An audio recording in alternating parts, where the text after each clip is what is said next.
Friends வணக்கம். நமது சேனலை சப்ஸ்கிரைப் பண்ணாதவங்க மறக்காமல் சப்ஸ்கிரைப் பண்ணுங்கள். உங்களுடைய ஆதரவை எங்களுக்கு கொடுங்க. நீங்கள் கொடுக்குற ஊக்கம் உற்சாகத்தில் மட்டும்தான் எங்களால் புது புது வீடியோவை உடனே அப்லோட் பண்ண முடியும். இன்றைக்கி நம்ம ஒரு இன்ட்ரெஸ்டிங்கான ஸ்டோரியை பற்றி பார்க்க போகிறோம். எங்கள் அண்ணி பேர் வந்து மலர். பார்க்குறதுக்கு அவ்வளோ அழகாக சூப்பராக இருப்பாங்க. அண்ணின்னா உடனே எங்கள் அண்ணன் வீட்டுக்காரவங்கன்னு நினச்சிடாதீங்க. அவங்க இப்போ அண்ணி முறையாக உள்ளவங்க. நாங்கள் வந்து எங்கள் ஊரில் சொந்த ஊரில் இருந்துட்டு அதுலேருந்து பக்கத்து கிராமத்தில் வந்து நாங்கள் குடும்பத்தோடு செட்டில் ஆகிட்டோம். அப்போ பக்கத்து வீட்டில் வந்து அவர் அண்ணன்னு முறையாக கூப்பிடுவோம். அதனால் அவங்க மனைவியை தான் நான் அண்ணின்னு சொல்லுவேன். அவங்க மலர்னால் அப்படியே மலர் மாதிரி இருப்பாங்க. அப்படி ஒரு அழகாக எப்போதும் வந்து நம்ம செந்தாமரை அப்படி மலர்ந்துருந்தால் எப்படி இருப்பாங்க அப்படி இருப்பாங்க பார்க்குறதுக்கு. அவங்கள பார்த்துக்கிட்டே இருக்கணும். அவங்கள பார்க்கும் போதெல்லாம் எனக்கு வந்து அவ்வளோ பிடிக்கும். அடடா, இப்படி ஒரு பொண்ணு நமக்கு மனைவி அமைஞ்சிருக்கக்கூடாதான்னு நினைப்பேன். அந்த மாதிரி அவங்களும் தேன் சொட்ட பேசுவாங்க. அவங்க தேன் சொட்ட பேசும்போது எனக்கு அப்படியே என் உடம்புக்குள்ளேயே எனக்கு வந்து அவ்வளோ ஒரு எனர்ஜி கிடச்சிக்கிட்டே இருக்கும். இதை மாதிரி வந்து எங்களுடைய லைஃப் ரொம்ப சூப்பராக போய்கிட்டு இருந்தது. நாங்கள் வந்து எங்கே போனாலும் அண்ணி கூட வருவாங்க. அண்ணன் வந்து ஒரு ப்ரைவேட் கம்பெனியில் ஒர்க் பண்ணிக்கிட்டு இருக்காரு. அதனால் வந்து அவர் எப்போயாவது வருவார். மற்ற நேரத்துலலாம் எங்கள் கூட ரொம்ப ஸ்பெண்ட் பண்ணுவாங்க. நான் வந்து இப்போ வந்து என்ன பண்ணிக்கிட்டு இருக்கேன்னா, ஒரு டிங்கரிங் ஒர்க் ஷாப்பில் வந்து வேலை பார்த்துக்கிட்டு இருக்கேன். ஏன்னா வந்து நான் ஐடி முடிச்சுட்டு அங்கே வந்து இப்போ அந்த ட்ரைனிங் பண்ணிக்கிட்டு இருப்பாங்களே அதை பண்ணிக்கிட்டு இருக்கேன். அடுத்தது தான் கப்பலுக்கு போகலான்னு சொல்கிறாங்க. அந்த மாதிரி ஏதாவது மூவ் பண்ணலாம் அப்படின்னு எனக்கு ஒரு ஆசை. இதை முடிச்சுட்டு ஒரு மேலே ஒரு எம்பிஏ பண்ணணும், மேலே ஏதாவது கரஸில் வந்து டிகிரி பண்ணிவிட்டு பண்ணணுன்னு ஒரு ஆசை. அந்த நேரத்தில் வந்து எனக்கு ஐடி தான் படிக்க தோணுது. இப்போ படிப்பு மேலே ஒரு பெரிய இன்ட்ரெஸ்ட் வந்திருக்கு. எப்படியாவது மேலே வரணும், அப்படி அச்சீவ் பண்ணணும். இதுக்கெல்லாம் வந்து பேக் போனாக இருக்கிறது அண்ணி மலர் தான். மலர் வந்து இப்படி இருக்குடா உனக்கு திறமை, அப்படி இருக்குடா உனக்கு திறமை அப்படின்னு என்னை வந்து ஊக்கப்படுத்திகிட்டே இருப்பாங்க. நான் சொல்லுவேன், நீங்கள் இப்படி அழகாக இருக்கீங்கன்னு நினச்சேன், இவ்வளோ அறிவாகவும் இருக்கீங்களே அப்படின்னு நினைப்பேன். அண்ணி நீங்கள் எந்த கடையில் அரிசி வாங்கி சாப்பிட்றீங்கன்னு கேட்பேன். ஏன்டா அப்படி கேட்குற அப்படிம்பாங்க. நான் வந்து என்னுடைய பேர் மதி, அதை நான் உங்களுக்கு சொல்ல மறந்துட்டேன். ஏன்டா அப்படின்னு கேட்பாங்க. இல்லை, உங்களுக்கு மட்டுமே ஏன் அழகு இப்படி வந்து எங்கே பார்த்தாலும் வந்து தேவையான இடத்துல தேவையான மாதிரி தெரிஞ்சுக்கிட்டே இருக்க, அதுக்கு என்ன காரணம்? அந்த அழகுக்கெல்லாம் காரணம் வந்து நீங்கள் சாப்பிட்ற சாப்பாடா, இல்லை நீங்கள் எடுத்துக்கிற வந்து நீங்கள் உங்களுடைய வந்து பிஹேவியரா, இல்லை நீங்கள் பண்ணுற எக்ஸசைஸா? காலையிலே பார்த்தா மேலே வாக்கிங் போகிறீங்க, எல்லாம் பண்ணுறீங்க, எப்படி அண்ணி உங்களால் இவ்வளோ ஆக்டிவாக இருக்க முடியுதுன்னு கேட்பேன். எல்லாம் ரைட்டு தான்டா, ஆக்டிவாக இருக்கும். இப்போ மேரேஜ் ஆகி 2-3 வருஷமாக அது குழந்த தான் இல்லை. அண்ணன் ரொம்ப கண்டுக்கவும் மாட்டுறாரு. அண்ணன் கண்டுக்கவே மாட்டேறேன்னு நானே நினச்சிக்கிட்டேன். சரி, அண்ணன் வந்து ஹாஸ்பிட்டலுக்கு கொண்டு போய் ட்ரீட்மெண்ட்லாம் காட்ட மாட்டுறாரு போல இருக்குது அப்படின்னு எப்போ பார்த்தாலும் இது என்கிட்டே சொல்லிக்கிட்டு இருப்பாங்க. நாங்களும் எங்கள் வீட்டு மொட்டை மாடிலையும் உட்காந்து பேசிக்கிட்டு இருப்பாங்க. நான் வந்து ஒரே பையங்கிறதுனால நாங்கள் எப்போதும் அரட்டை கச்சேரி அடிக்கிறது எங்கள் மொட்டை மாடி அவங்க மொட்டை மாடியில் தான் அடிப்போம். அதை பற்றி எதுவுமே அவங்க அம்மா ரொம்ப ஃப்ரீயாக இருப்பாங்க. அவங்களே சொல்லுவாங்க, வீட்டுக்கு வந்தோடனே டேய் அண்ணி உன்னை தேடுறாடா அப்படின்னு சொல்லுவாங்க. அந்த அளவுக்கு நாங்கள் 2 பேரும் ரொம்ப க்ளோஸ் ஃப்ரெண்டு. எங்கே போனாலும் ஒன்றா சுற்றுவோம், எங்கேயும் வருவோம். எல்லோரும் நிறைய பேர் கேட்பாங்க, என்னடா அது உன்னோட ஜோடி அப்படின்னு கேட்பாங்க. அதுக்கு என்ன காரணம்னா, அன்னிக்கு ஒன்றும் வயசு ஒன்றும் கிடையாது. என்னை விட அவங்க 2.5 வயசு 2 வயசு கம்மியானவங்க தான். அவங்களுக்கு இப்போ 22 வயசு ஆகுது, எனக்கு 25+ ஆகுது. அதனால் வந்து ரொம்ப ஜோவியாக இருப்பான். அண்ணனும் கண்டுக்க மாட்டார். அவர் எதாக இருந்தாலும் ஃபோன் பண்ணி மதியம் கூட்டு போடி அப்படின்னு தான் சொல்லுவார். அந்தளவுக்கு எனக்கு ஜோவியலாக இருப்பார். நன்ட்டி நல்லா ஜாலியாக பேசுவார். எங்கே போனாலும் சரி, அவங்களுக்கு பைக்கு கற்றுக் கொடுக்குறதா இருந்தாலும் சரி, அவங்களுக்கு வந்து பார்த்திங்கன்னா ஒரு காலேஜ் ரெனிவலுக்கு கூப்பிட்டு போகிறாலும் சரி, அவங்களும் டிகிரி படிச்சிருக்காங்க. இப்படி எல்லா ஒர்க்குக்கும் என் கூடயே தான் அவங்க ஜாயின் பண்ணுவாங்க. ரொம்ப சந்தோஷமாக இருக்கும் அவங்க கூட பயணிக்கிறது.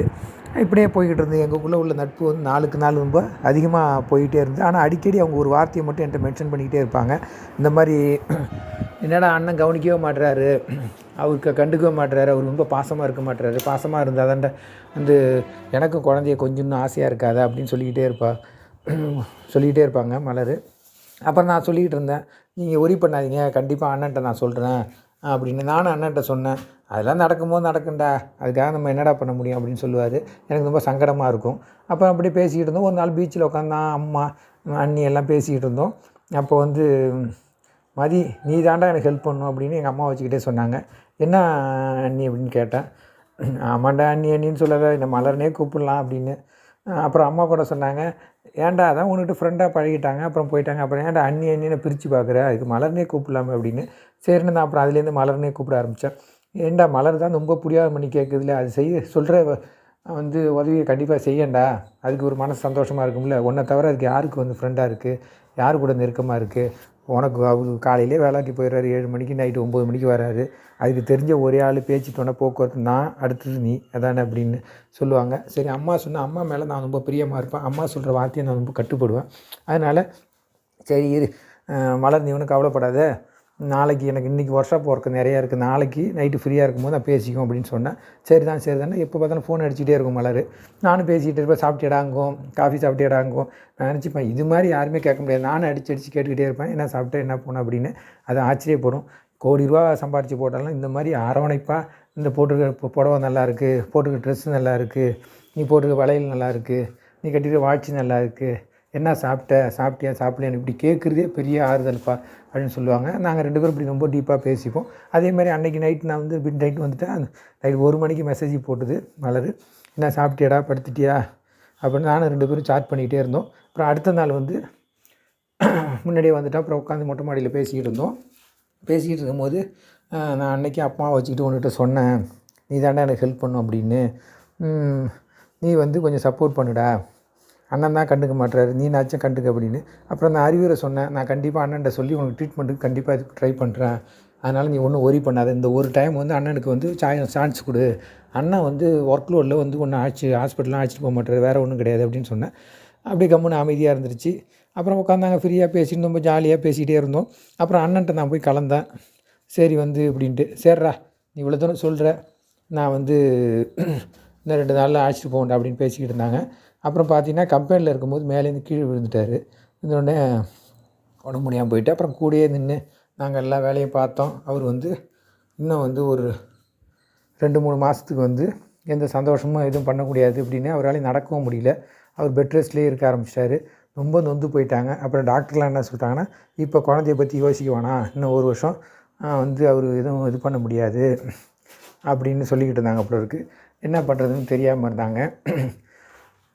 அப்புறம் வந்து டாக்டர் சொல்லியிருக்காரு, வேணாம் நீங்கள் வந்து நான் சொல்கிற மாதிரி ட்ரை பண்ணி பாருங்கள் அப்படின்னு. ஆனால் அண்ணன் அதில் இன்ட்ரெஸ்ட் எடுத்துக்கல. ஏதோ ஒரு ட்ரிப்பு ட்ரை பண்ணியிருக்காரு, பட் அவரால் வந்து அதுக்கு சப்போர்ட் பண்ண முடியல. அதெல்லாம் ஆச்சு பூச்சின்னு ஏதோ சொல்லிட்டார் போல இருக்குது. என்கிட்ட சொல்லி ரொம்ப கஷ்டப்பட்டு மனசை கலங்கினாப்புல. நீ தான் ஹெல்ப் பண்ணு. சரி என்ன தானே சொல்லு மலர், நான் என்ன ஹெல்ப் பண்ணும் அப்படின்னு. இல்லைடா, என் கூட சந்தோஷமாக சிரித்து விளையாண்டுக்கிட்டு நான் எதிர்பார்க்குற மாதிரி நீ நடந்துக்க, அது போதும். எனக்கு வந்து ஒரு லைஃப்பில் வந்து ஒரு பிடிப்பு கிடைக்கும் அப்படின்னாப்புல. சரி ரைட்டு, நீ ஒன்றும் கவலைப்படாத, நம்மளும் அண்ணன்ட்ட சொல்லிட்டோம், அவர்கிட்டையும் எல்லாத்தையும் பண்ணிட்டோம். இப்பயும் வீட்டில் ரெஸ்ட்டாக தான் இருக்கார்.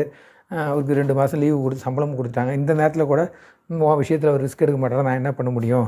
கேட்டால் நான் ரிஸ்க் எடுத்தேன், அது எடுத்தேன், இது எடுத்தேன்னு சொல்கிறாரு. உன் பக்கம் நியாயம் எனக்கு புரியுது அப்படின்னு நான் சொன்னேன். அப்புறம் சரி ரைட்டு, மலருக்காக அம்மாவும் சொல்லிட்டாங்க, மலர் என்ன சொல்கிறாளோ அதை செஞ்சு கொடு அப்படின்னு. அதனால் அம்மா வார்த்தைக்கு கட்டுப்பட்டு, மலருடைய ஆசைக்கும் கட்டுப்பட்டு, மலருக்கு என்ன பிடிக்குதோ, நமக்கு என்ன பிடிக்குதோ அதுக்கு எல்லாத்துலேயும் சப்போர்ட் பண்ணுற மலருக்கு நம்ம வந்து கண்டிப்பாக சப்போர்ட் பண்ணணும். அது வந்து மொட்டாக இருக்குது, மலர்ந்தால் தானே சந்தோஷம். ஏன்னா மலர்ந்திருந்த அந்த மலர் வந்து சோகத்தில் வந்து மொட்டாக மாறிடுச்சு அப்படின்னு, அது திரும்ப விழுந்துடக்கூடாது அப்படிங்கிற மாதிரி ஒரு ஃபீல் வந்தது. இப்போ என்ன பண்ணேன், மலருக்கு என்ன பிடிக்குதோ, மலருக்கு எது விளையாண்டா சந்தோஷமாக இருக்கோ, மலர் எப்படி ஸ்பெண்ட் பண்ணால் சந்தோஷமாக இருக்கோ, அதுக்கு நான் முழுசாக சப்போர்ட் பண்ண ஆரம்பித்தேன். அன்றைக்கி முழுக்கம் அதை பற்றி பேசிக்கிட்டு விளையாண்டுக்கிட்டு ரொம்ப சந்தோஷமாக இருந்தோம். இப்போ வந்து மலருக்கு மனசு ரொம்ப ஆத்ம திருப்தி ஆகிடுச்சு. வந்து மலர் வந்து, நீ பரவாயில்லடா, அம்மா சொல்கிற வார்த்தையை தட்டாமலும் என்னுடைய வார்த்தைக்கு கட்டுப்பட்டு நீ நடக்கிற, இது போதும். எனக்கு இது மாதிரி வாரம் ஒரு டைமு நம்ம எல்லாம் சிரித்து பேசி விளையாண்டுக்கிட்டு இருந்தால் போதும், எனக்கு மனசு சாந்தமாக இருக்கும். எதிர்காலத்தில் எனக்கு ஏதாவது ஒரு வாரிசு குழந்தை, அது கூட நான் ஸ்பெண்ட் பண்ணுறதுக்கு சௌரியமாக இருக்கும் அப்படின்னு சொன்னாங்க. எனக்கு ரொம்ப பிடிச்சிருந்தது. அது கூட இப்போ வந்து இப்படி ஒரு அழகான ஒரு அண்ணியை, அழகான ஒரு மலரை கையில் வச்சுக்கிட்டு அதோடய வாசனையோ அதோட அருமையோ தெரியாமல் இருக்க அண்ணனை நினச்சி எனக்கு வருத்தமாக இருந்தது. சரி, அண்ணன் அப்படி இருக்கிறதுனால தான் நம்ம அவங்க கூட ரொம்ப வந்து விளையாண்டுக்கிட்டு இருக்கிறதுக்கு ஒரு சந்தர்ப்பம் கிடச்சிருக்கு அப்படின்னு நான் ரொம்ப சந்தோஷப்பட்டேன். இப்போ வந்து எங்கள் 2 பேருக்கும் ரொம்ப சந்தோஷமாக இருக்குது. இப்போ 2 குடும்பமும் கலகலப்பாக இருக்குது. அம்மா கூட பரவாயில்லடா, ஒன்றும் பிரச்சனை கிடையாது, மலருக்கு என்ன பிடிக்குதோ அதை இது பண்ணி, இப்போ தாண்டா அவன் முகத்தில் சந்தோஷமாக இருக்குது, அவளும் பொண்ணு தானே என்ன மாதிரி, அவளுக்கும் எவ்வளோ ஆசை பாசம் இருக்குன்னு சொல்லி அவங்க ரொம்ப சப்போர்ட் பண்ணாங்க. நான் நினச்சிட்டேன், அம்மா வந்து மலர் கூட ஒரு தோழியாக ஒரு ரொம்ப நெருக்கமாக இருக்கனால மலரோடைய உள்ளுணர்வு புரியுது. அதனால் அவங்க 100% க்ரீன் சிக்னல் கொடுத்துட்டு அவளோட சந்தோஷம் தான்ப்பா முக்கியம், அவள் எவ்வளோ கனவு கண்டுட்டு இந்த குடும்பத்தை கால் எடுத்து வச்சுருப்பா அப்படின்னு சொல்லிட்டாங்க. எனக்கு அம்மாவோடைய ஆசீர்வாதத்தோடு அவள் கூட சிரித்து பேசி விளையாண்டுக்கிட்டு இருக்கிறது எனக்கு ரொம்ப பிடிச்சிருந்தது. இப்போ நான் வந்து ரொம்ப ஹாப்பியாக இருக்கிறேன். அம்மாவும் எதாக இருந்தாலும் மலர் கூப்பிட்றா, மலர் வந்து கூப்பிட்றா சீக்கிரம் வாடாம்பாங்க. அந்தளவுக்கு என்கிட்ட தின் அண்ட் ஃபிட்டாக ஆகிட்டாங்க. இப்போ நாங்கள் ரொம்ப சந்தோஷமாக இருக்கிறோம். 2 குடும்பமும் ரொம்ப சந்தோஷமாக இருக்குது. இந்த கதை உங்களுக்கு ரொம்ப பிடிச்சிருக்குன்னு நினைக்கிறேன். மறக்காமல் ஷேர் பண்ணுங்கள், சப்போர்ட் பண்ணுங்கள், எங்கள் கூட தொடர்ந்து இணைஞ்சிருங்க. அடுத்து ஒரு நல்ல கதைகளத்தோடு மீண்டும் சந்திக்கும். வணக்கம்.